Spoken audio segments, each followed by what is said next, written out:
Take a look in my game face. Ain't no stopping me. You know I'm coming in first place. Well, stop it till I get that ring. I'ma dominate all day. No matter who you bring, I will not lose. Yeah. I will not lose. I will not lose. Yo, what up? It's your boy with JJ Stone, aka Black Gritty. Welcome to another episode of Gritty Nights. And you know what? I'm a little excited. I'm a little happy. Some might even say I'm a homer. I be calling the radio every once in a while, and somebody today in the chat, Jason, they said, I hate Black Gritty. He's such a homer.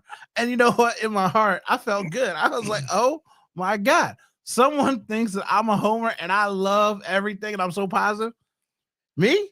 Yeah, I mean, that's not the Black Gritty I grew up with. Like that's not the guy I know and grew up with. The guy I've argued with for years over this type of stuff. Hey, look, we done unfriended and refriended on Facebook more times than Inauguration Day. You know what I'm saying? I think you broke me from being a positive fan. I know who I really broke me the positive fan. Happy Harry boy. He got a mustache now. You know what I mean? He's looking for a van. V for Vendetta. That's what I'm looking for. I need, I'm saying, I need some vengeance for the birds. So for somebody to call me a homer and I'm always happy and positive, I was like, golly gee willikers, I've made it. When people think I'm happy, I'm happy because we're winning and we're doing something positive. When all my other teams are melting down, that's why I don't talk about the Sixers. You know what I mean? Because I'm trying to stay positive. And we have a guest today, somebody who's ultra positive. We had him on the show a while ago. The audio was all messed up, but it actually worked out in our favor. So I'm gonna tell y'all a story, okay? So I was at one of the radio things I go to, and I met Mike Quick. And Mike Quick was like, I'm a fan of you, Black Gritty. I said, sir, no, you're not one of my dad's favorite players, and it's very rare that I get all whatever. And he was like, oh, I like your show, your videos. You're really funny. You know what you're talking about. You seem like you really know the game. And I was like, you don't watch my show. I only got 267 subscribers. I appreciate each and every one of you on YouTube. There's 5,000 y'all on the audio, but the YouTube, when he said watch my show, I'm like, there's only 269 subscribers. So I know you ain't watch my show. And he said, yeah, I did. I said, okay. He's like, well, you have Fitdadceo in there. The audio was messed up, but the content was good. I said, Mike Quick, watch my show. I said, Mike Quick, watch my show. See, Dave, when you get superstars like you, it's recognizable. See, you tried to trick me, but he knew who you were. So I was like, okay, he's seen it. Mike Quick knows who I am, man. That's great. I love it. That's what I said. When they were sitting like, oh, get down here. Mike Quick wants to meet you. I'm like, it's 6 o'clock in the morning. Seltzer, don't mess with me. I don't really got time. He's like, no, he was asking, hey, Black Gritty comes to these things. Where's Black Gritty? I was like, if I come up over it, because everybody knows I don't go to bed till 6 o'clock in the morning. So I was like, you get me up over there.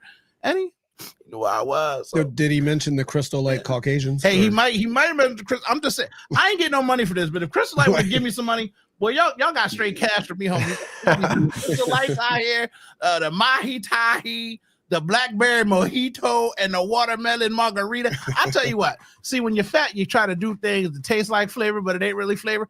And it's 90% less. Shut up. That was our best ad read ever. Oh, right? Best ad read ever. Watermelon margarita. Oh, my goodness. You fancy. Man, it is light and delicious. So, again, I apologize. Welcome, everyone, to the book club for Black Gritty Nights, where we are going to be reading Inner and Excellence. Man. Can you read? I can't read. Yeah, what was that? Can't read. The Caucasian mojitos got me all messed up. The Caucasian mojitos just got you all messed up. So I'm tipsy. So let me tell you something. This book's actually a good book. I read 90% of this book, and I tried really hard not to put creases in it because it's not my book. I was using it as a prop all week. But I understand why, besides all the jokes and the things of that nature. So people are like saying, oh, if this guy's book was so good, why didn't it do sales 5 years ago? Why it took 5 years? Somebody else like, well, it made it into AJ Brown's hands, first of all. So the book has done something. It made it to an athlete of that stature where he's taken it around for weeks upon weeks before it got caught up in the thing. But one of the key messages in there is not only the negative voices on the outside, which is totally having to deal with Philadelphia, but the negative voice you get inside that you have to turn off, and then the patience you have to have once you realize that you're doing what you're supposed to be doing and what you need to do. So you have to have patience once you realize you blocked out the outside noise, you quieted your inner noise, and it's just about being patient, getting through that. And my man was patient for 5 years, and now he's got a #1 best-selling book, up 500 million%. So Jason got it. He said he's going to let the kids read it. I would definitely let your kids, if you got a 7th grader, 8th grader, you know what I mean, over the summertime, check in with them. It's actually, I mean, I'm a horrible negative person. So if I say it's inspiring, I mean, it's got to be doing something.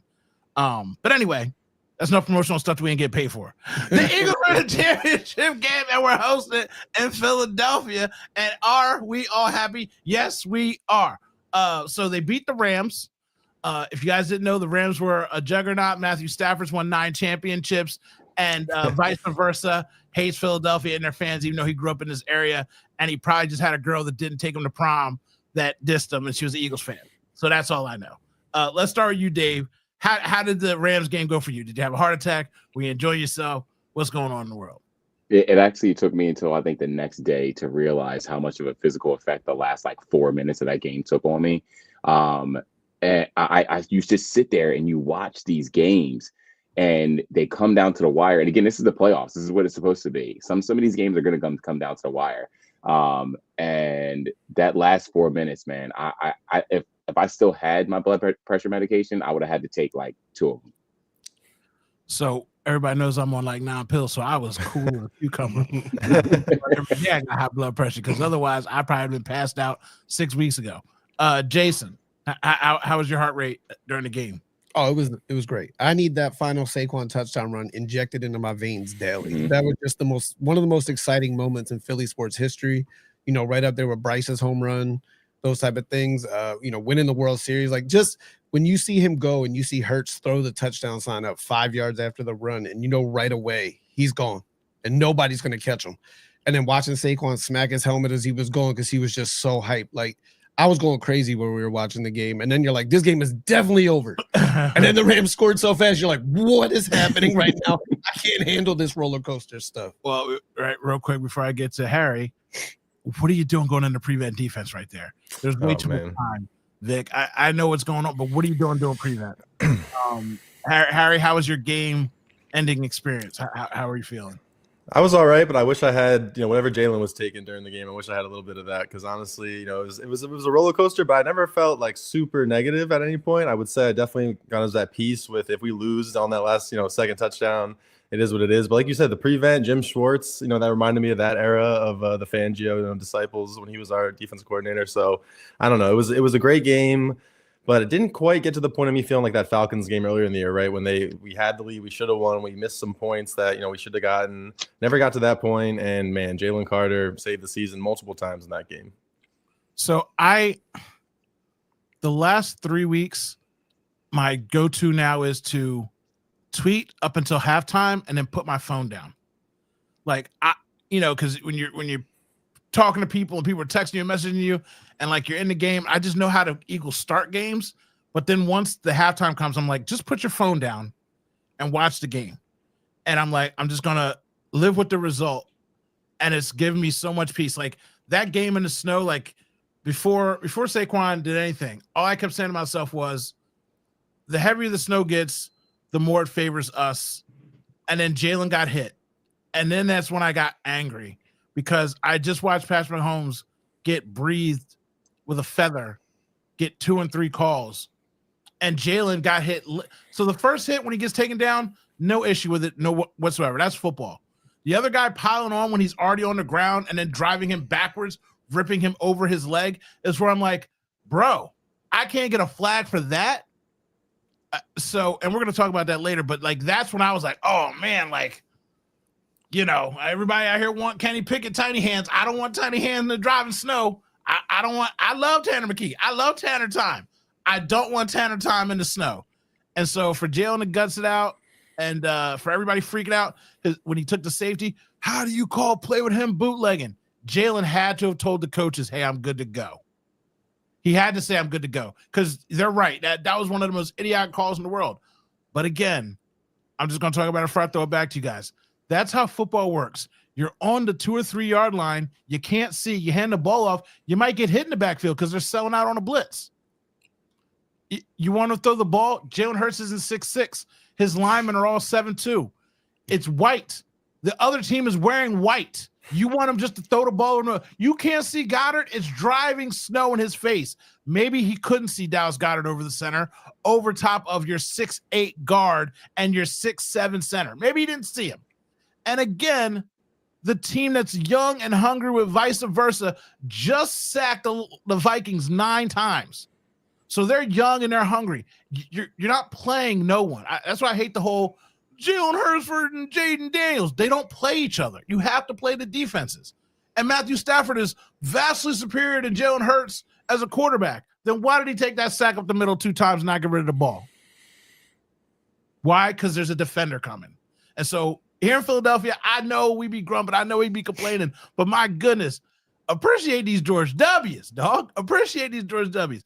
Now, Dave, who is the greatest Eagles signing ever in your life? Is it T.O. or is it Saquon Barkley? I'm gonna have to go with Kenny Pickett. No, listen.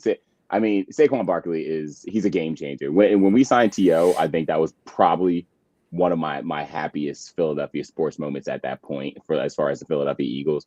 But when they signed Saquon Barkley earlier this season, I knew it was going to be a game changer. And the thing is, people are like, oh, they could use him exactly the way the 49ers use Christian McCaffrey. No, they don't. Why do you need to do that? Just run the ball. We have the best offensive line of football. What do we need him to be Christian McCaffrey for? He's Saquon Barkley, and he's playing like he's Saquon Barkley. The thing that pisses me off about this, they wasted so much of his career in New York. So much. It's unbelievable. And they were never going to give him the line that they wanted there. Thank you, New York. Thank you. Because it literally is the best signing, to me, the best signing in all of Philadelphia sports history. Oh, thank you, Bryce, for choosing me. Thank you, Bryce, for choosing me. I'm just saying, I can see the Eagles getting a championship before the Phillies get a World Series. So see, this is why I don't have guests on. I mean, I had a whole soliloquy. You just threw that wrench in there. Now I got to think. I don't want to, and that's if that happens, that might be a thing. And Bryce, thank you for choosing me, Bryce. Oh God, you hurt my heart there for a sec. We gonna get this. Harry, best signing in Philadelphia. I know. I'm trying to think so hard right now. I need to give me 5 minutes to research it. Honestly, best sign. I mean, listen, I'm just saying. Hey, Bryce Harper is Bryce Harper. Yeah. Saquon Barkley is a game. As far as a team sport, Saquon Barkley is the best signing in Philadelphia sport. Bryce Harper is a game changer. And it's funny? We can actually almost compare, because when you watch these Eagles games every week, what do? They dink, they dunk, they small ball, then Saquon hits you with 2 home runs. Bryce Harper, they dink, they dunk, and then Bryce Harper comes up to bat to finish it. It's exactly the same. They're the same player, just different sports.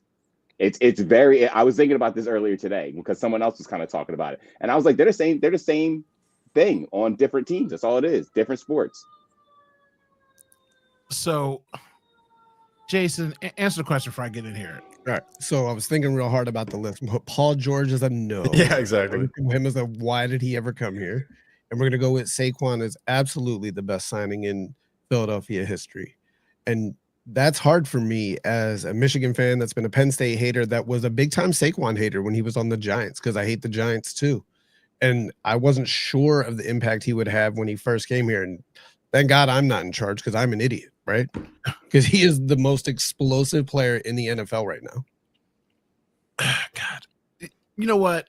See, messed up because Cliff Lee.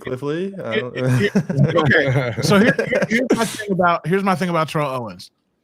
When Terrell Owens came here, all I ever wanted, all I ever needed was a wide receiver. I had Stinson and Trash, and all I wanted was just somebody. And T.O. came here, and he had the pom-poms. He had the T.O. I mean, the city was lit. Like, for one man can make a difference. And we went to a Super Bowl. And not only did we go to the Super Bowl, my man had a broken leg. And I don't cry about athletes. I don't cry about sports. When he broke his leg before the playoffs started, when I was talking to my buddy, I was like, we ain't never going to get no Super Bowl. Like, I was like, we ain't never going to no Super Bowl. Like, I cried a tear for a second. Like, I did. because I was just like, golly gee. And then for that man to get on a plane to Beijing, Mushao, Xingxi, and get his leg fixed and come back and have 9 receptions for 122 yards while Donovan McNabb was throwing up his chunky soup. I love you, T.O. I always love you, T.O. Like, you changed the world. You changed the world so much. When we got rid of you. I got Shady, I got Macklin, I got Jackson. Like, the whole thing just changed. He changed the whole world. And now when you say Saquon, I'm like, he did have 2,000 yards. But look, let me tell you one thing about Saquon that I'm not. If we get a Super Bowl, I'll change my mind. But the one thing I'll say is he was going to waste, right? Miles Sanders, 1,400 yards, career year with Jalen Hurts. Swift, career year with Jalen Hurts. A.J. Brown down there went to an AFC championship game. Career year with Jalen Hurts. Saquon comes here and hangs out with my quarterback and has a career year.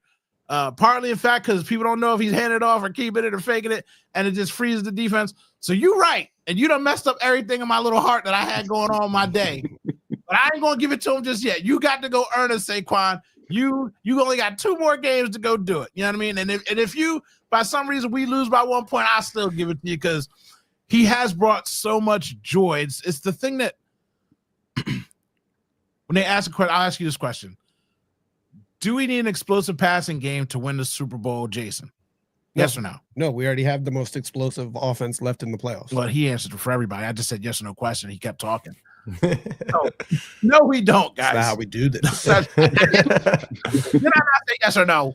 So that's right. It's the home run hitting is the same thing as a 40-yard pass down the field. Once he gets past the second level, nobody can catch him.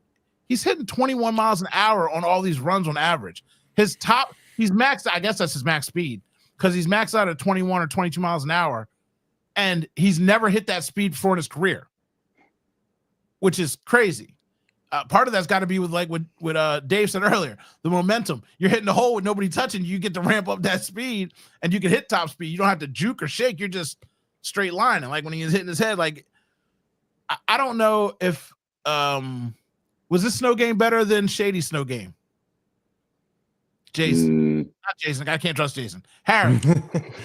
No, I mean, I will say just like, I mean, in what sense? You know what I mean? Like the snow game of Shady's, performance, that was just like beautiful, majestic snow and juking somehow in the snow, right? That's the thing you think you can't do is stop on a dime and make those types of cuts and things like that. And he was still doing it while everyone else is slipping and sliding and he's just having the ball. That was a joyous game that Shady had. This is obviously playoffs, bigger stakes, and in some ways, because of the potential game-ending loss to the Rams that we almost had, those big, huge plays that Saquon hit really meant a lot, like Jason said. So, but I'm gonna have to say slightly no. Shady's game was just a magical game.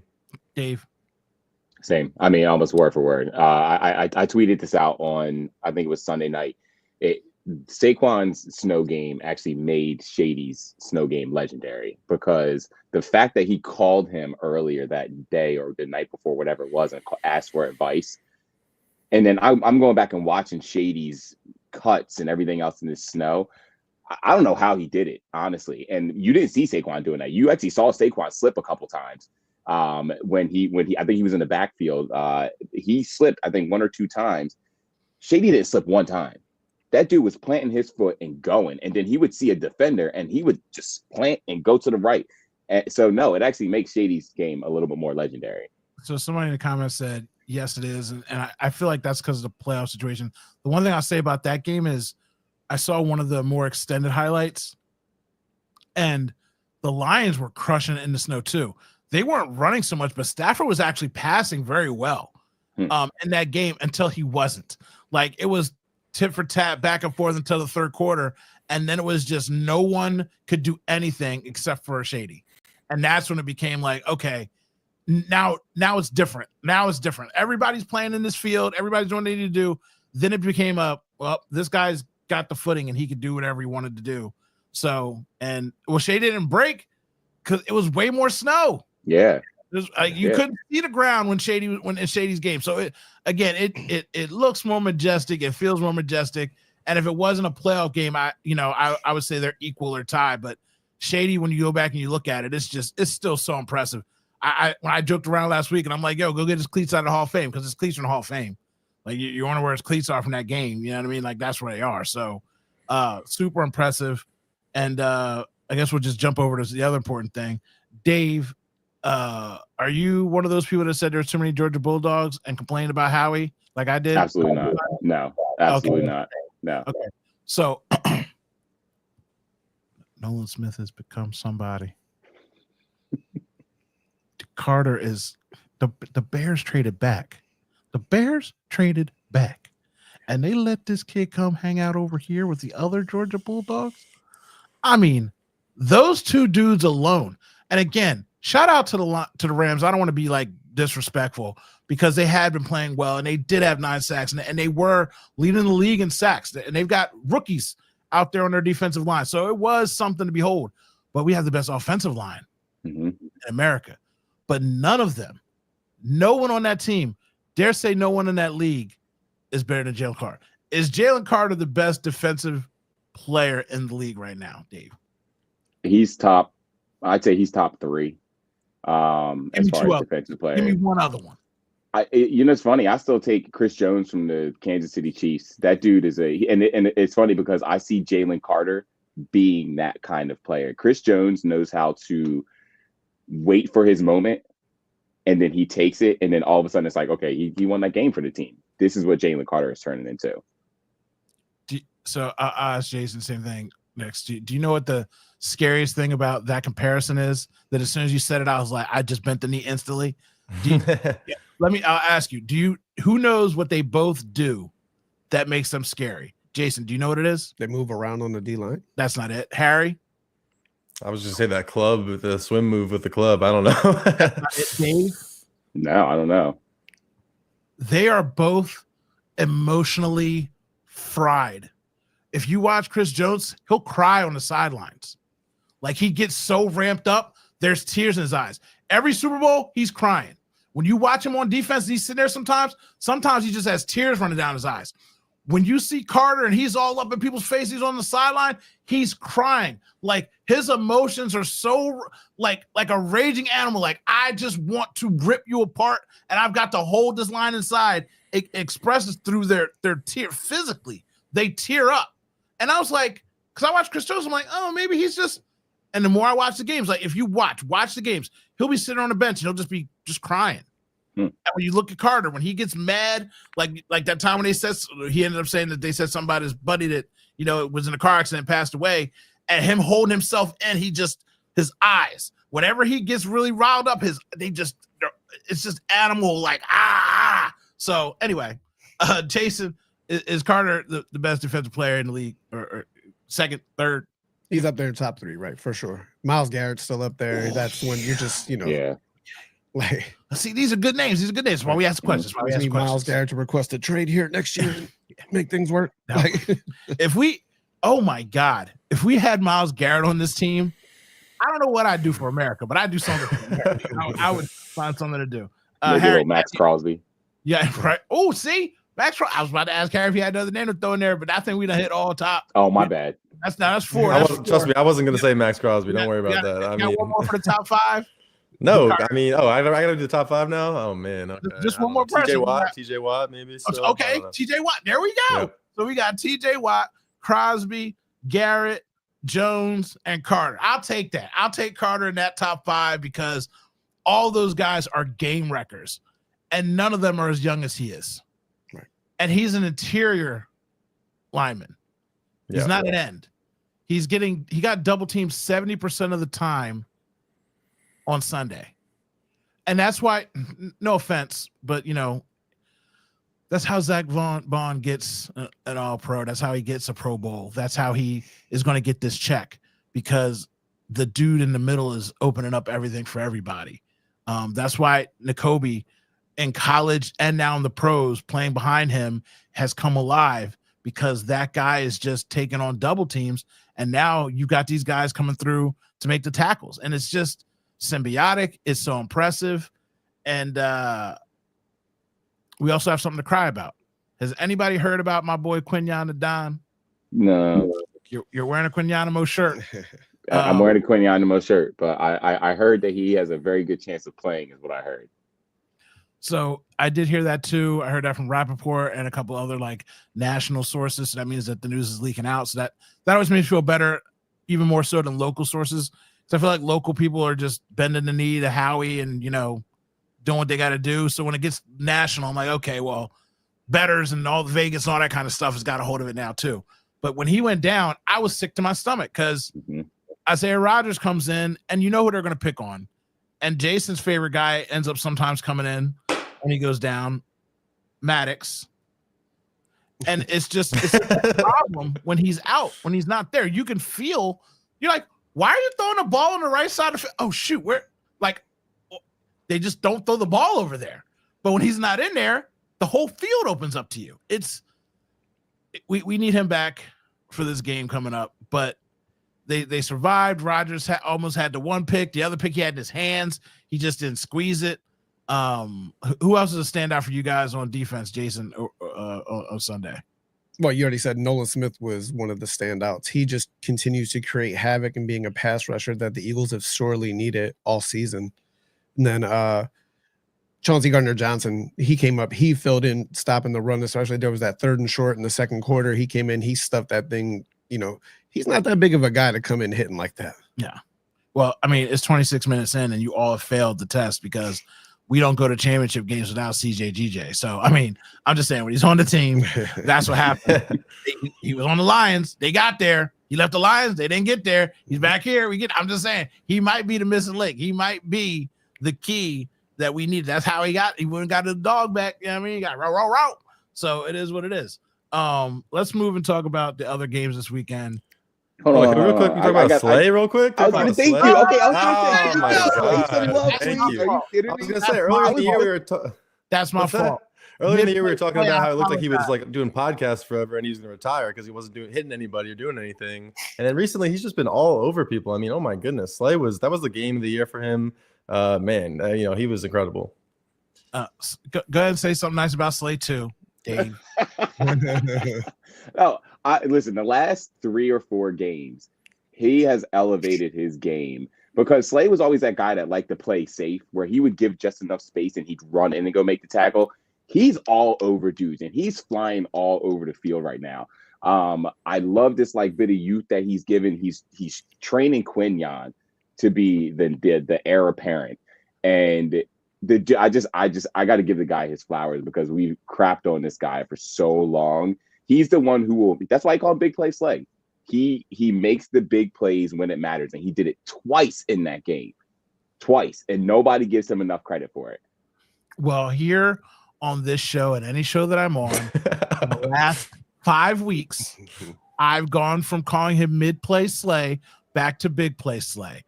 And most of it wasn't because of interceptions. He did have that interception last week, but it has been because he's been sticking his nose in there to tackle. Mm-hmm. And I feel like it finally came to a head around 7 weeks ago or so when everyone was testing him and no one would touch Quinyon. No one's throwing a Quinyon at all.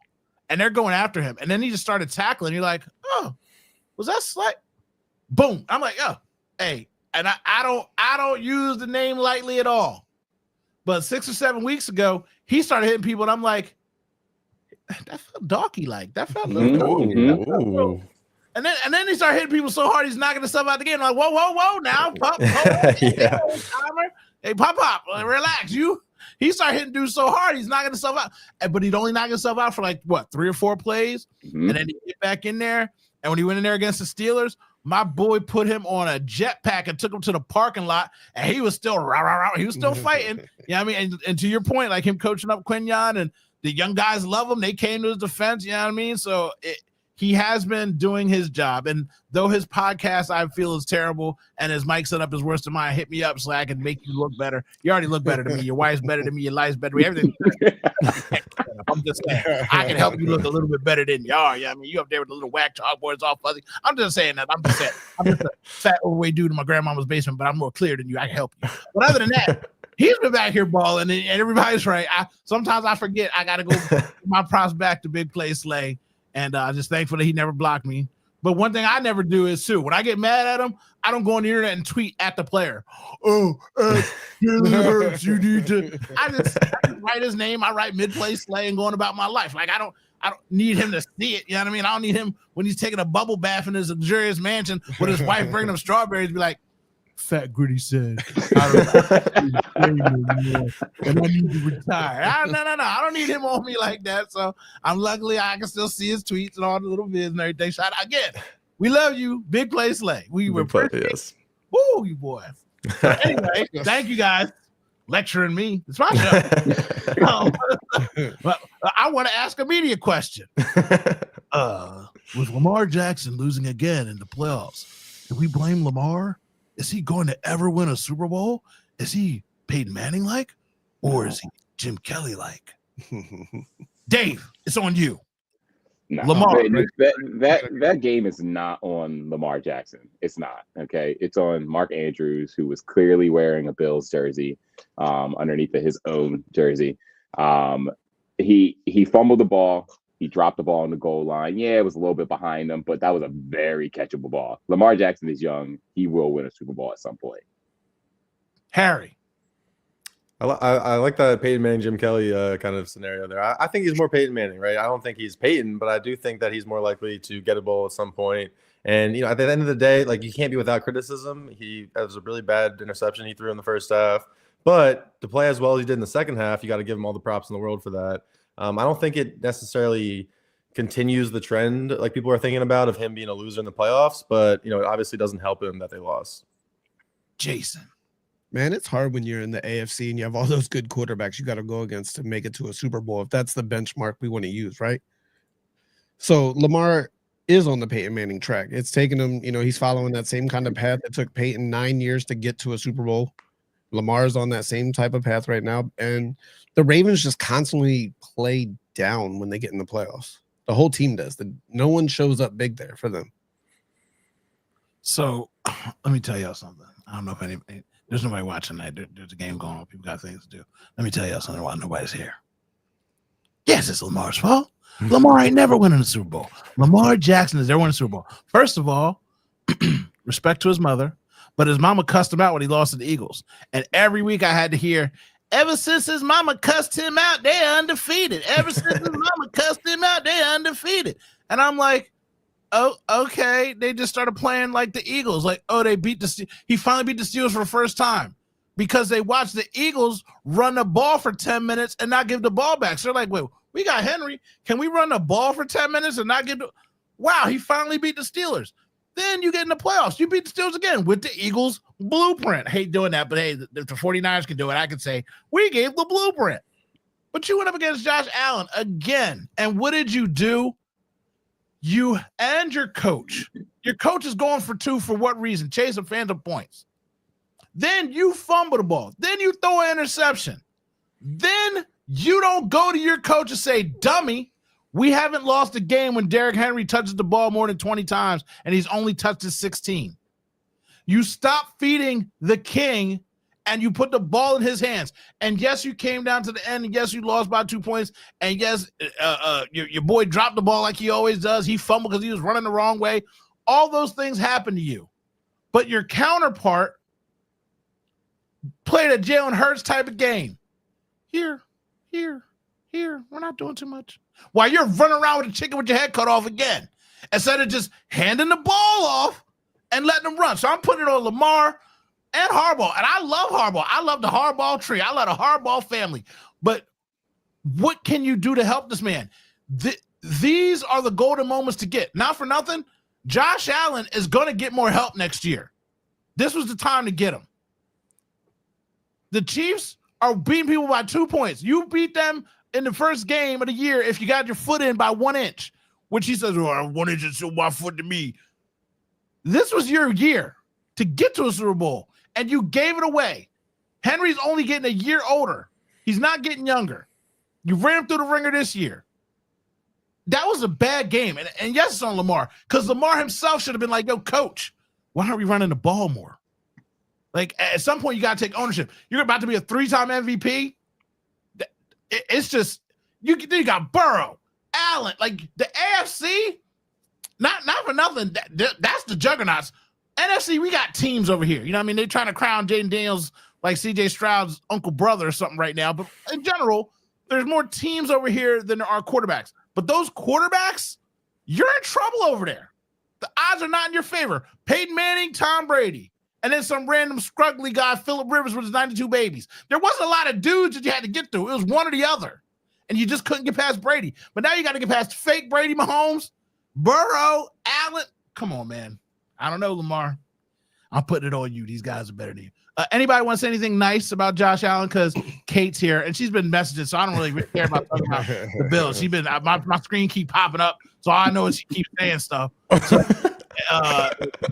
that's Jason's wife, David. She is a Bills Mafia member. Come up there.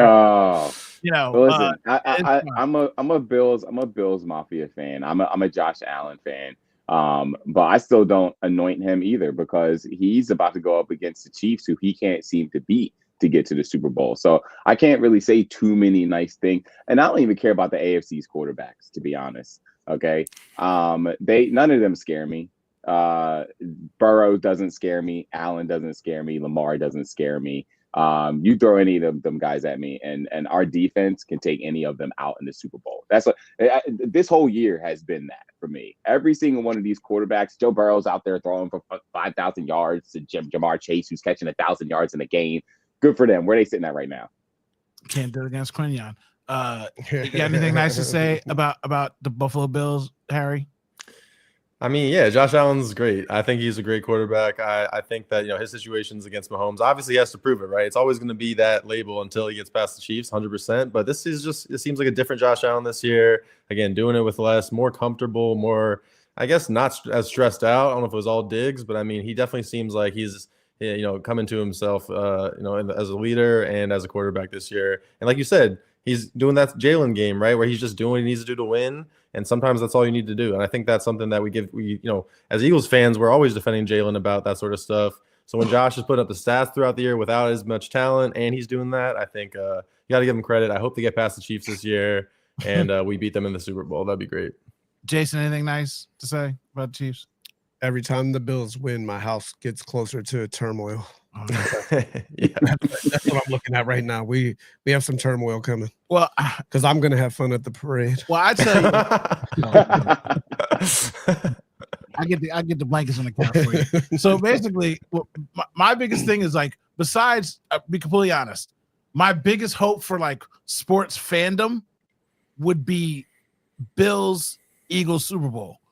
With the Bills Mafia, and the Eagles fans, I'm putting all of my money in table stock. Like, if you sell a foldable table, I'm buying stock because, oh man, it would be the Super Bowl. Everything about it would be the most epic, insane, backwater Alabama bathtub stuff you've ever seen in your life, and I'm here for that. Like, oh man, that part of it would be amazing. And the Josh Allen, you did a good job. I appreciate you. The Texans and the Chiefs. Earlier, somebody already commented about the refs. You do have to beat them. The Texans came out and said it. Like, they're all getting fined. They all said, we all know we have to beat the whole team. But somebody like a Nick Wright, who's just the ultimate media member and Chiefs lover, said, well, those plays didn't matter. One was on third down, extended a play for a touchdown. One was on second down, moved them into field goal range, and then they ended up getting another first down and score. So, yes, those two personal fouls matter, and he's the only one getting those calls. We're going to talk about it in a second, but that player that knocked out Jalen Hurts with a concussion literally gave Jared Goff a concussion. He didn't get pulled out of the game, but helmet to helmet, not a flag, and the ref standing right there in the frame looking at it, does nothing. In the same game with the Texans, Stroud got rocked 2 or 3 times, and the ref put his hand on his flag and just held it.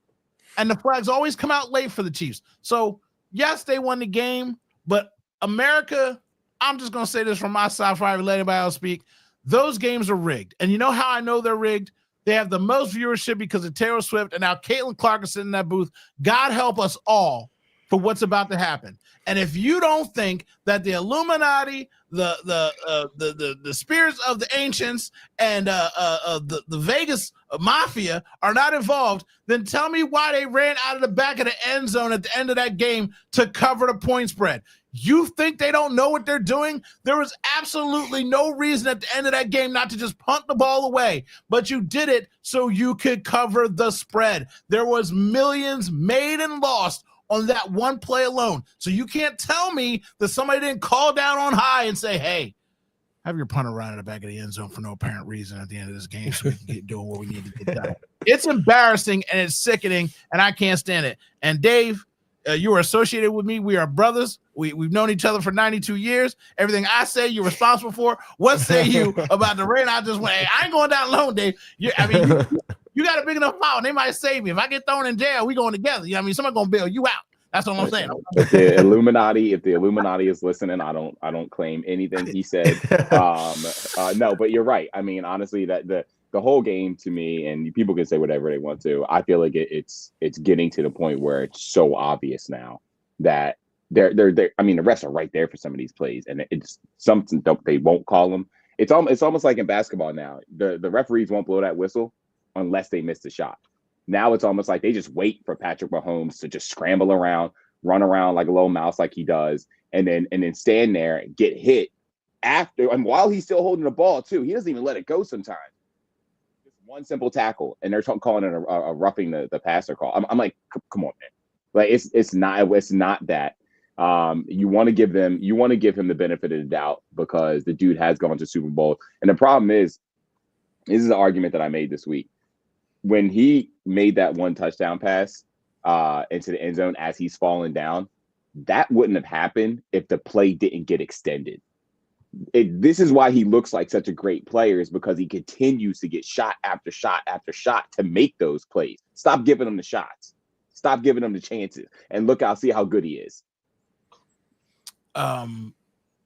Harry. I mean, it's kind of crazy. I've been seeing a lot of posts about like how that Chris Jones roughing the passer call against the Patriots a few years ago. I guess it was like 5 or 6 years ago at this point. I forget, but it was like he just chops down and hits Brady like in his collarbone area, like skims the face mask, and it kind of ruined the Chiefs' chances to go in the Super Bowl that year. And I'm using that as like, don't be mad at the Chiefs. This is what they had to go through before. It's like, okay, well, they did that to now get this juju that they're getting now. I mean, it's crazy. Like, they definitely became the new evil empire, the new Patriots, whatever you want to call them. And they're getting all the calls. Benefit of the doubt is one thing, and I think we know they've been getting that for a long time. But like you guys are saying, it's gotten to the point where it's so obvious. And now it's getting to the point where Patrick Mahomes is being conditioned to literally flop when he seemed like he was a guy that would never do something like that, was a gamer, was a gunslinger, whatever you want to call him. And now he's, I mean, just, flopping out of bounds, trying to draw flags. And it is disgusting. Jason. I couldn't believe he didn't get the flag when he did flop. Yes, I agree. That ref, watch him right there.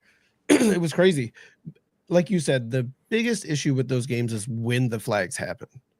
Right at the end of the game, the penalties, it kind of seems like they're almost even when they call, the amount of flags thrown and all that. But it's when these flags are happening is what's changing the outcome of the game. And the Chiefs just constantly benefit for that. And it extends drive after drive. And it always leads to points. So someone brought up a stat. Since 2021, the Chiefs are the most penalized team in the league. Yeah, back when they were really bad. So that's why you have to extend it back to 2021, back when they were on the come up. But the Chiefs are the only team in Super Bowl era history that have been to 3 Super Bowls and never had a holding call. So your 49ers, wow. Everybody else has been to 3 and 4, 5, never had one holding call for 3 games. Even Tom Brady's teams got called for holding sometimes, but not the Chiefs, not one single time. You mean to tell me in 3 full with overtime? Right. 2 of the games had overtime. So 5 extra quarters, you still had one holding call. I mean, it is just blatant and it is just embarrassing. And CJ Stroud, you didn't perform well, but at the same time, you were down 2 of your top wide receivers. Your defense was trying to hold on for dear life. And I'll say this again, because, we're small. We can say it now. But if you're going to hit Patrick Mahomes, you might as well get your money's worth. Yep. Like, that's what the league's got to start doing, because at some point, to what, Dave, you were talking, I hate interrupting people when they're cooking, but you were saying something to the fact of he's getting extended plays. Because now once you get 1 or 2 of those calls, you're gun shy about tackling him. So then you sit there and wait for him to slide or do whatever. And then he gets that extra, like you said, extra second to throw that ball. because now as a defender, I can't touch this guy.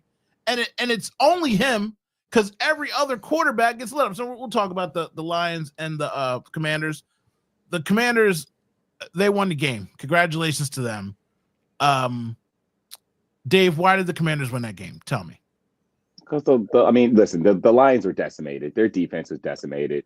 They couldn't keep up with Jaden Daniels. And Jaden Daniels is one of those guys that he knows how to slow the game down. And he's done it in a very, very quick amount of time. I mean, this is a rookie who just picked apart that Lions defense, which is ranked like 20th at this point. But if they would have had the Aiden Hutchinsons and all the other guys that were on it, I'm going to tell you right now, the game would have been way closer than what it was. Way closer. And I actually think the Lions would be going straight to the Super Bowl because they had the defense and the offense to be able to beat any team in the league. Any at this point. And that's the way they were looking early on. We had the benefit of having a very strong defense and a running game that we would have ran into them, that we probably could have beat them. But the Commanders, they did what they needed to do. And I'm going to just say Jaden Daniels is he's the key to everything. And you have to keep that guy contained. And it's very hard to do because he knows how to look for guys down the field. He knows how to look for the under. Like he's got it all together right now. Jason. The Lions panicked. They were running the ball for like 10 yards per carry with Gibbs. They kept forcing in Montgomery for some reason because he came back from the injury, even though Gibbs is such a better running back. It's just he's more explosive. Every time he got the ball, he was gaining a first down at least, if not more. Then Washington scored a few times, and then Goff started to panic and force throws. And then the Lions injuries definitely caught up to them on the defensive side. And then I was excited that the Lions trick plays finally beat them for no reason, because you run all those trick plays for no reason, and then they finally do it in a key moment, and it just bit them right in the ass. Harry? Man, Jason, you said a lot there. It was very good. I agree with everything Jason just said, basically. I mean, but like I'll give it up to Jared Goff, and then I like the trick play call out you had there, because I was saying it to my friend watching the game. I'm like, they used so many trick plays that were awesome throughout the year, and I'm like, why don't they save those for when it actually matters? And they did still have some more in the bag, but at the end of the day, all of that success we were seeing, with those other trick plays, maybe it could have helped them here. I mean, ultimately, I think it was just, the injuries caught up to them, and Jared Goff tried to do too much, more than he could. And, kind of like you said about Lamar, when you do too much sometimes, you got to do less to end up winning the game. So it's kind of a sad way to see that team go out. And I can only imagine, if we went out like that, Dan Campbell's going to be fine, right? They love him there, but it's another bad loss in the playoffs for Dan Campbell and the Lions. Another very bad one. Dan Campbell's in trouble. Yeah. He's going to lose both his coordinators. He's in trouble. He is in trouble. He's in trouble. And not only is he in trouble, he is Sirianni-like with a little bit more power, which might be a little bit problem for him. No, Apple. I said Nick Sirianni. So the problem he has is he's loyal. He's going to keep Jared Goff around. Jared Goff is who you think he is. He's the guy that went out there and Sean McVay's like, yo, bro, you gave me 3 points. I got to get rid of you. You put him on that team, and Dave, you're right. When the defense is a juggernaut and Lions, he'll sling that thing all over the place, and it doesn't matter. As soon as the defense started falling apart, that's when you saw a chinks in the armor. He had that 5-interception game, and he was pressing. And it was like, you can't – it was 5 interceptions. Whoa. And they're like, no, it's just a one-off. Okay, because they still won the game. But now he didn't have to do anything but say, hey, coach, we're running the ball. Like, he didn't have to make those throws. That's where, again, we're going to talk about it when we talk about this next game. That's where all the knuckle draggers get on my nerves with Jalen Hurts, because you're like, he's holding the ball and taking a sack. Well, would you rather have him throw 3 interceptions because he's just trying to fit the ball in there and he's pressing? I'll take the sack. I know he knocked us out of field goal range. Yes, that sucks. But at the same time, so does a pick six. A pick six sucks right there too. Okay. A fumble when my guy's getting drugged down by 2 people and he's on his back and he's holding on to the ball like this and he doesn't fumble the ball when he's screaming in agony, grabbing his knee with the other hand. I'll take that guy over the Jared Goff who freaks out under pressure and then starts throwing the ball to other people. One who goes into the huddle and doesn't do the Philly thing and says, okay, coach, I'll give it to the wide receiver, back to the quarterback, back to the running back, and then he can snap it and throw it to the coach. Run the ball. Like, as much as Nick Foles gets lauded for saying Philly, sometimes, like I said about Lamar, you have to go and say, dog, We got 200 yards on these dudes. Can we slow the clock down? Can we bleed the clock? They're not punting. Are you watching the game, coach? They're not punting. And it's not a Dan Campbell, let's figure out if we're going for it. There is no fourth down for them. There is no fourth down. So Jared Goff is 100% to blame. And Ben, good job with the Bears. Good luck, because Caleb is very emotional. Very emotional. And when you're playing loosey-goosey like that and you want to do all these trick plays and everything like that, you can get a quarterback's head out of it. Because he did start pressing because we got to do all these trick plays. We got to get back to the game. You're still in the game. Just play the game. I got to say something about this Lions team going forward, because this, to me, was their chance to get to the Super Bowl. I don't care about their defense being decimated, none of it. They could have won that Commander. They could have won that game on Sunday. And the fact that Dan Campbell continues to, and Harry, you brought up a good point about showing the playbook. I said this, I think it was when Jared Goff faked that fumble, and everyone, it makes for great highlights on ESPN, right? Yeah, oh my goodness, the Lions threw up 5 touchdowns, and this, oh my goodness, they're so good. You know what you're doing? You're giving every defensive coordinator every single thing that you already have, and what we know, you got speedy guys, you got smart guys, you got a guy who can throw, you got a wide receiver that can pitch it, like all this other stuff. Dan Campbell will not win a Super Bowl with that team unless he knows to stop being so aggressive when you don't need to be. This is the playoffs. You don't need, you ain't in Philly territory yet. You were at the point where all you needed to do is to get Jared Goff to get the ball down the field, or hand the ball off to Sonic or Knuckles that you got back there who were torching them, and that's it. The problem with a lot of these coaches they like to make things complicated, simplify it. Super, super simple. That Commanders team is not hard to figure out, and I know we're going to talk about this. They're not hard to figure out, and that Lions team had a chance, and they ruined it. And Dan Campbell is going to do that now without his OC and his DC, who make him look good, because everybody can get up there and talk about biting knees and ankles and all this other stuff. That's all good and rah. But Nick Sirianni did the same thing with his planting flowers and pots and all that other stuff. And they got to the Super Bowl, but at the same time, they lost that Super Bowl. So you can get there and say all these things, but you got to be able to back it up too once you actually get to that moment. I feel so bad because last year when he was like crying, he was like, you never know if you're going to get back here. You never know if you're going to get back here. And then they got back there and it happened again. And it's like, and it happened in the same fashion. You let Brock Purdy beat you. You let Brock Purdy beat you. And again, I know Brock Purdy's a man of the system and all that kind of stuff. But like, again, your defense was whole last year. You had 90% of the weapons you got. You drafted a couple of young guys, but I mean, like, you had something, and you just going for it crazy, being too aggressive, not kicking field goals. Like, you gave it away last year when you were healthy. And this year, you still didn't play anything safe. You just didn't run the ball. So you're right. He's in trouble. He's going to lose both his coordinators, and he's going to find out what life's like. And Goff's going to find out what life's like. So we'll see what happens. Let's talk about the other game before we end on the Eagles. The Buffalo Bills and the Kansas City Chiefs. Harry, who's winning? I'm taking the Bills. It can't last forever. Okay, this Chiefs stuff. And like at the end of the day, what plus we talked about this on the previous show probably, but plus 50 in the regular season, being what like 15-2 or 16-1 or whatever they were. It's like that's ridiculous. You know, good teams like that are like plus 250. I mean, they cannot sustain this unless, like you said, it is truly as rigged as it really is, because then they might. But I'm taking the Bills. I think it's Josh Allen's year to make it, but his team's not stacked enough to beat us when we get there. Dave, who's winning? I want to say the Bills, but I'm going with the Chiefs. Only because it's hard to get past the referees. It really is, and it's hard to get past the fact that you feel like these games that are being played are rigged. And I hate whining like that because I know there's some good players on that team, some great future Hall of Fame players on that team, but I just can't see Josh Allen beating the allegations, man. And you know what? I don't even think it's going to be the fact that the Chiefs win that game. I think Josh Allen falls apart in that game. And he hasn't done it really all season, but he does it in these moments. That's the allegations I'm talking about. I think Josh Allen's going to fall apart. See that comment, Dave? Listen, I love Josh Allen. I love Josh Allen. I love his new fiance.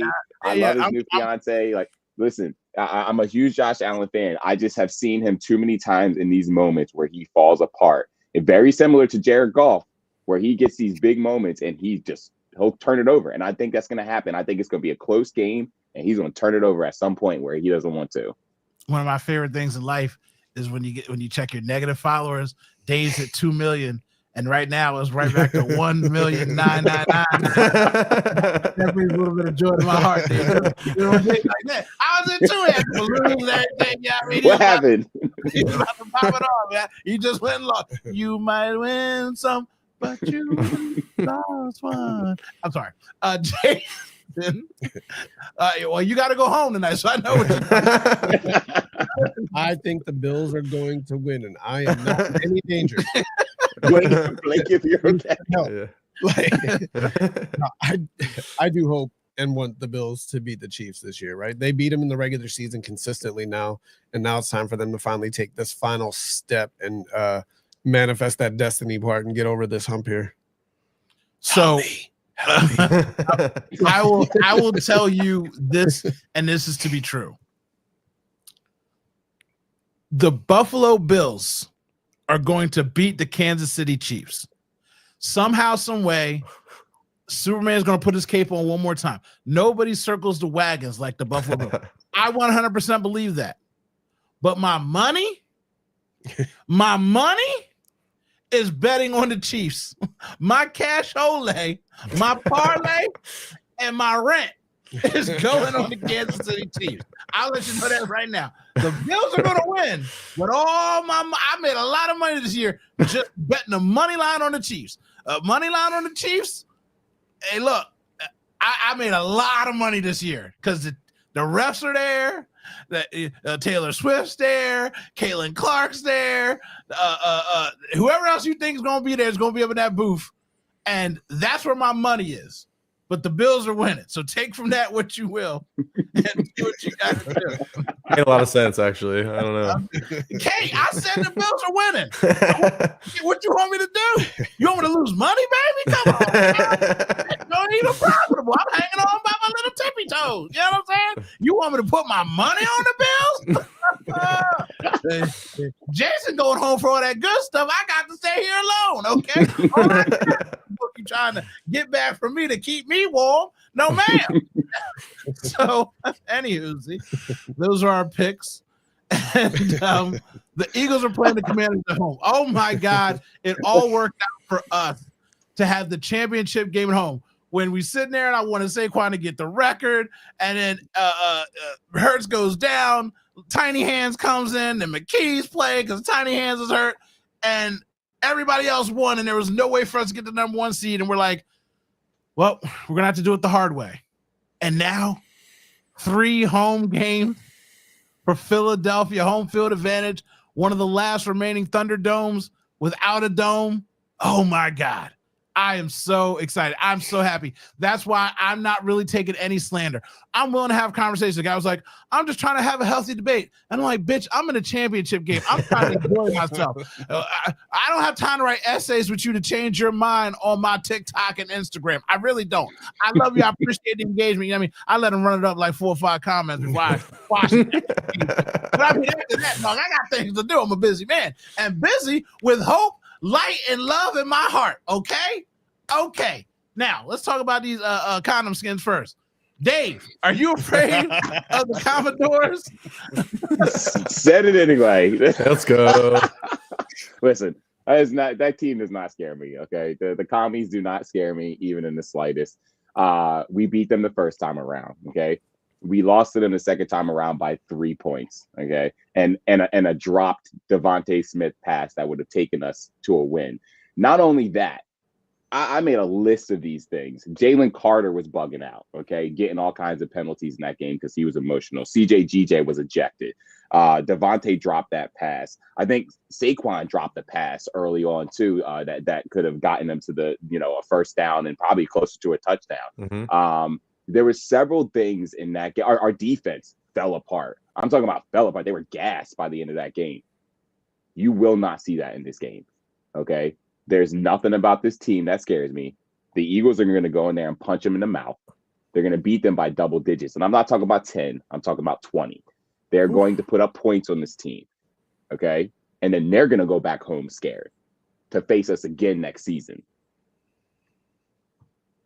Hey, you talking saucy. I like that. Saucy. All right? You see, he hit that dad move too. He hit the armchair. He hit the armchair.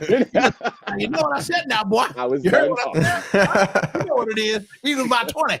Say something else. Say something else. Okay. You be sleeping out there with the dog in the streets now. Why? Well, okay. Jason, are you worried about the Commodores? No, I am not worried. Nothing angered me more than watching that game where they came back and beat us and having to hear all that nonsense talked about their amazing comeback and how there was no reason how they could have done it and how it was such a miraculous thing that they did despite all their turnovers. You're like, man, our quarterback's been gone since the first quarter. And we were about to be up 21-0 at that point until Pickett threw that interception where he threw it right into that linebacker's chest, right? And then we still almost won that game with our bum-ass backup quarterback in if Devontae doesn't drop that ball. So there's nothing about that team that scares me. They can't stop the run, and that's what we do, baby. We run that ball. Harry. Listen, I'm not worried at all either. I will say there's those like kind of cliche, things that people want to hold on to say we should be worried. Like 3 times facing a divisional rival, right? We split the season. The split the season series is huge, honestly, on some level. Because if we won both those games, I might be a little bit more worried. To be honest, it's hard to beat a team 3 times in the season, especially in football. I mean, how often does that even happen? So, but like everyone's saying, we run the ball. We should have blown them out, probably both of those games, to be honest with you. And I think this is the time that we're going to do it at home. I mean, come on now, NFC Championship, like. There's nothing that's going to happen. Jaden Daniels is great. I think he's going to be great, but he's not enough, and that team is not enough. And fuck Josh Harris. Also, I'll throw that. Yes. Thank you. Yeah, that's my only concern is seeing him on the sidelines. That's my concern. Yeah. Oh, here we go. Oh yeah. When the hell did you even put those on? Yeah, exactly. Hey. Had him on the whole time. Hey, you might be fit dad, but I'm quick dad for a big guy. You know what I'm saying? I'm like the Flash. So there's nothing more certain in life than the Philadelphia Eagles crushing the Washington Commanders, okay? Magic Johnson, Larry Johnson, Baby Johnson, it doesn't matter. They're all getting washed away. That ownership change did nothing to help the spirit of Philadelphia. All it did is bring more further and fever to the city. We hate the Sixers right now. We hate Josh Allen right now. I hate the Devils. I hate everything he owns. I don't even know how this dude makes his money. But whatever it is, I'm boycotting it, okay? Because you go down there to Washington, you're showing up at games, you're smiling, you're shaking hands, and to watch him in the hallways of Magic Johnson makes me sick. Jaden Daniels is great. Fine. Love him. Cool story, bro. He doesn't tackle Saquon Barkley. He can't tackle Saquon Barkley. No one on that team can do it. And we're not dumb enough to start throwing the ball around for no reason. We're going to run the ball right. We're going to run the ball left. We're going to run the ball down your throat. And then, oh no, Jalen's going to run the ball because I'm not worried about his knee. I know everybody's worried about his knee. The fact that he bootlegged out and they called those running plays for him tells me that this is gamesmanship and that he's okay. 100% no. But they would not do that to that man if he didn't say, hey, coach, I can do it. I believe in that. And then our backup's going to come in and run the ball. I don't think you understand the fact that we are enforcing our will, and we will be doing it at home with the crowd and the city behind us. An owner that actually loves, cares, and adores and respects his fan base. They will bleed for that man. If a lineman went down, pick up Bubba from the stands because he's coming down to help. That's how much we love Jeffrey Lurie. That's how much we love this team. That's how much this team loves the city. And I can't, for no reason of football at all, no football, take football out of it. For the love of the city, for the love of ownership, for the love of the team, we are going to destroy the Washington Commanders, period, point blank. I don't give a shit what happens. They're losing here on Sunday. Now. No. Sheesh. I'm really upset at Harris. I'm really upset. We talked about this on our show.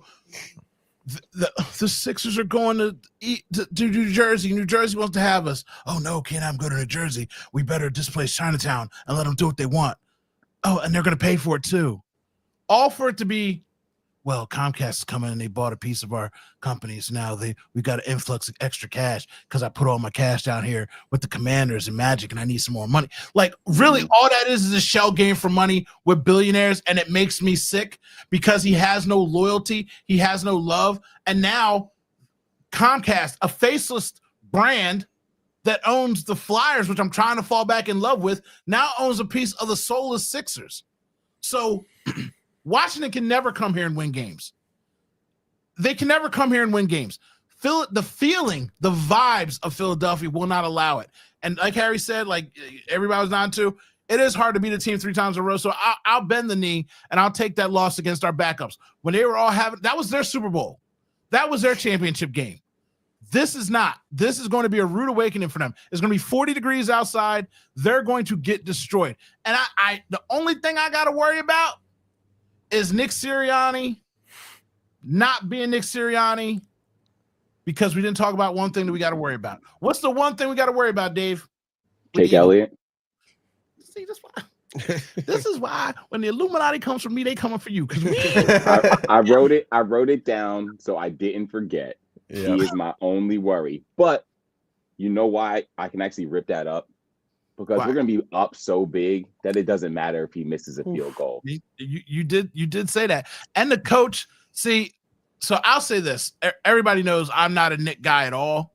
But since the whole child shield thing and the yelling at the crowd and him having to bend the knee to Howie and do his little PR thing, he's been so much more reserved, so much so now it's annoying, where he just says the little rah-rah puff thing, but he's actually doing a great job not messing up. I appreciate the on the Cincinnati type style more than the dog was walking and my sister's brother told me one time when they played football that if you scrap hard, you play. Like, what? I appreciate the way he is right now. But when he was asked about Jake today, he's like, look, rough spot on some extra points, but he's 6 for 6 on field goals in the postseason. What do you want me to say? And that's a real good way to look at it. He can't get me 1, but he's been getting me 3. And he can't get me 1, but he got me 3 at 47 in a driving snowstorm. I don't know how to couch that. And I know the game came down late and it could have been close, but he was clutch in driving snow. So when the coach says I have confidence in him, I said, well damn, coach. And he said it without stuttering and mumbling like he does sometimes. He said it very straight-faced and direct. And so I'm not that worried about Jake. Jason, are you worried about Jake? No, we win when he misses kicks in the playoffs. Right? I don't know how, I don't know why, but we win when he misses kicks. It's the weirdest stat in the world, but they're 4-0 when he misses kicks in the playoffs. Well, Harry, armed with that information. I mean, that helped me feel a lot better. I'll tell you that. I mean, I'm definitely worried about Jake. But yeah, what can I say to that? Honestly, that's pretty, that's pretty good. Maybe it doesn't matter. Yeah, maybe it doesn't matter. So feels like it matters though, doesn't it? When Yeah. Like, oh, come on. That just made me feel better though. I don't know why it made me feel better. Because I just thought about it. I'm like, I guess he's right. So life is good. Okay, Philadelphia. I know that you don't like Jalen taking sacks. I know that you don't like him holding on to the ball. But do you like winning? Do you like winning? And for the heart attack of it all, for the pain and suffering of it all. Dave, you're a Sixers guy, right? Mm-hmm. When Joel Embiid is on a tear and he was playing with Harden and you finally thought this was it, and they were going back and forth. One had a 47-point game and the other had a 40-point game. And then you get down there and then they disappear for the last 2 games and there's no result at the end. That's true heartbreak.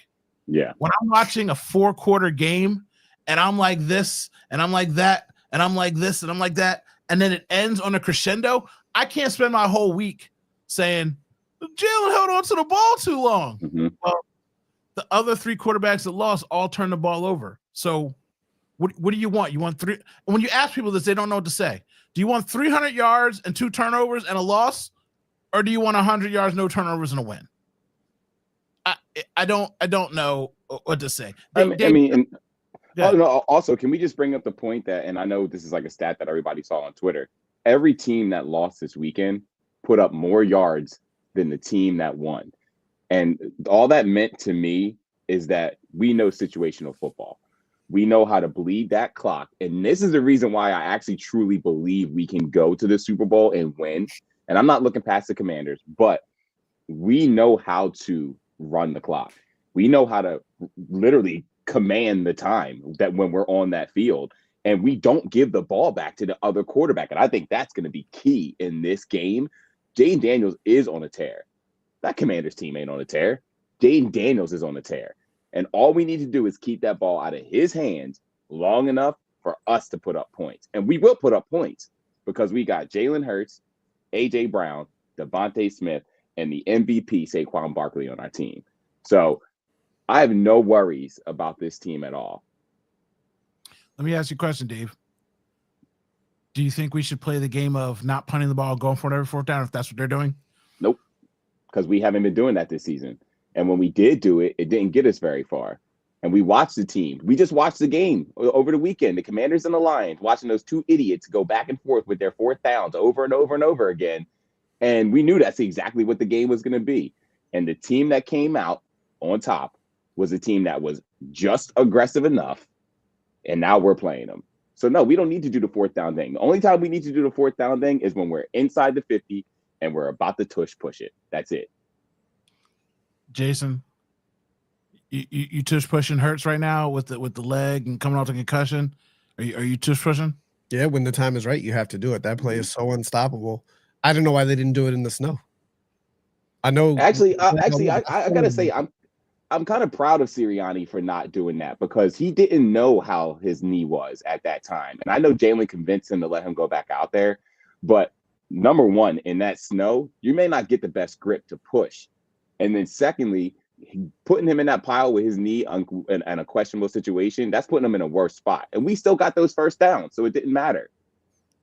So before I go to you, Harry, that's when I'm going to double back, triple back on something Dave said earlier about the trick play. That's where it's good that they did run the pass to AJ. It didn't hit, but every once in a while, they seem to do it like maybe every 5 or 6 games where they'll throw a wrinkle in and either roll somebody outside or do a pass off of it. Just so you want to sell out on this? You really want to sell out on this? Because I'm about to hit you. Every once in a while, they do a thing where and even if they don't hit it, it's close enough to where that would have been a home run touchdown. You sure you want to sell out on this tush push? Harry, are you tush pushing Jalen? You let him take it easy.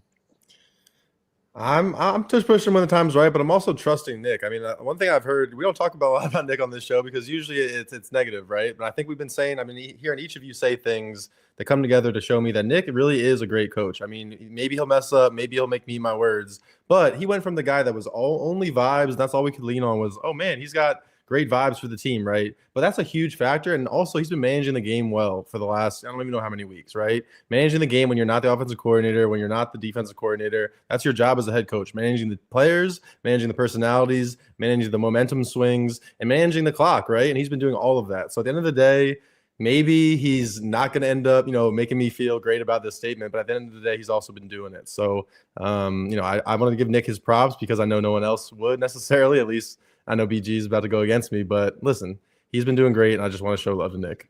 So, Fred Wilson in the chat. Are you the Fred Wilson that be in my Instagram comments all the time? Yes. Say, Fred, is that you, Fred? Because there's a Fred that's always in my comments on Instagram. Before I say what I need to say, Fred, hurry up. Comment. You just commented. Yeah, okay, Fred. Okay, so Fred is in my comments.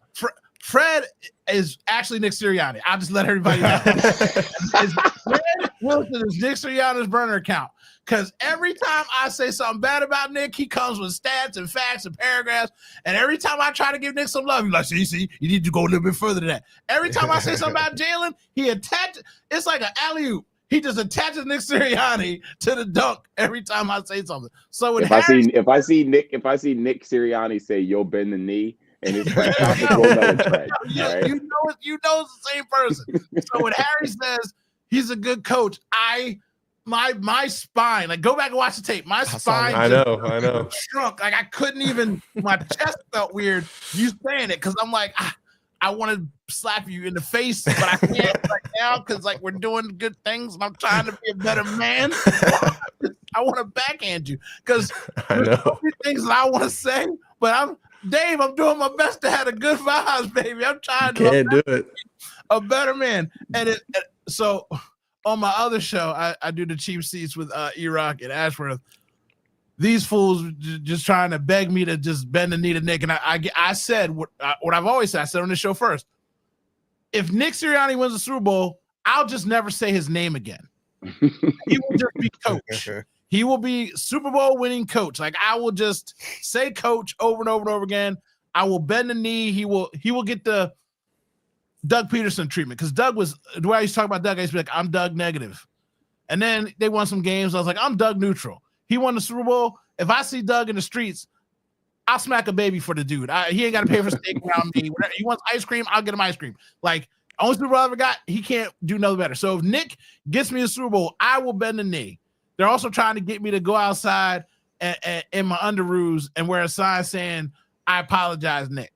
So, I mean, that may or may not happen if we get a Super Bowl. I might have to go outside of the NovaCare Center in my dungarees, and because I just, oh man, he's been so much better.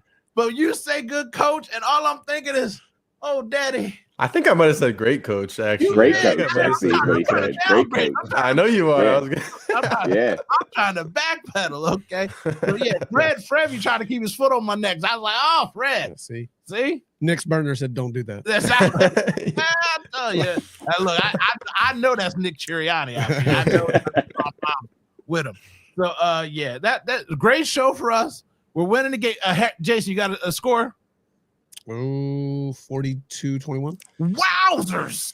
42 points. Yes, sir. Oh, Harry. I mean, I saw somebody in the chat put like 45-18 or something like that. I like the 40 piece. I'm gonna go 44-23 somehow. However that score could happen. Dave. Listen, we're all vibing right now. The whole time, all I've been thinking is 41-17. And the last two games, I predicted within almost 2 points of every game. So it's 41-17, man. Let's go. I don't know how it's possible, but rise, recharge, and unwind. This Crystal Light has got my whole crew drunk through the air. I'm the only one sipping on it. Everybody in this piece seems to be drunk off of Crystal Light. How do you do it, Crystal Light? It's been amazing. These fools out here throwing up 40 burgers. Okay. Let me reel this bad boy back in this piece, and let me throw out a good old fashioned 34-17. Let me get a 34-17. Let me shoot. I'm about to bet the over now. I mean, y'all out here. Well, that Crystal Light got y'all sauced up. Okay. So again, if you made it this far, I appreciate you and I thank you. Subscribe to the YouTube. Like I said, now there's 300 people in there now. I said 270. Now we have 300. Okay. But if you're on the audio, I appreciate you. The links are in there. You can go follow Fitdadceo. He's out there making amusing jokes. There's only 2% political. The rest of it is just all dadical. So you can enjoy his friendly skies while he's out here making all the dad jokes. Matter of fact, his dad jokes are so bad. Once or twice a week, I get mad and punch the air. And I just go by because I just be like, why? You know what I'm saying? Like, how does a thing get high in the ocean? I mean, he's got his pitches cadence down, but I tell you what, it's so fluffy and joyful. It makes me want to punch somebody. I'm trying to be a better man. I'm not doing a great job. His links will all be in there. Harry Styles Sports will be in there. Jason Fergadon Dragadon IQMZ Sports will be in there. And Kate, I mean, let's all hope for the Bills so that Jason and Kate can have a lovely weekend together. And we're watching the game apart if it ends up that way. We cannot watch that game together. That's what I'm saying. Oh boy, the city's gonna have a rough time tonight. And if one more person could go back and follow Fitdadceo, because Kate done left him. That's another episode of Gritty Nights. I appreciate y'all. Have a good night. Bye. Go Birds.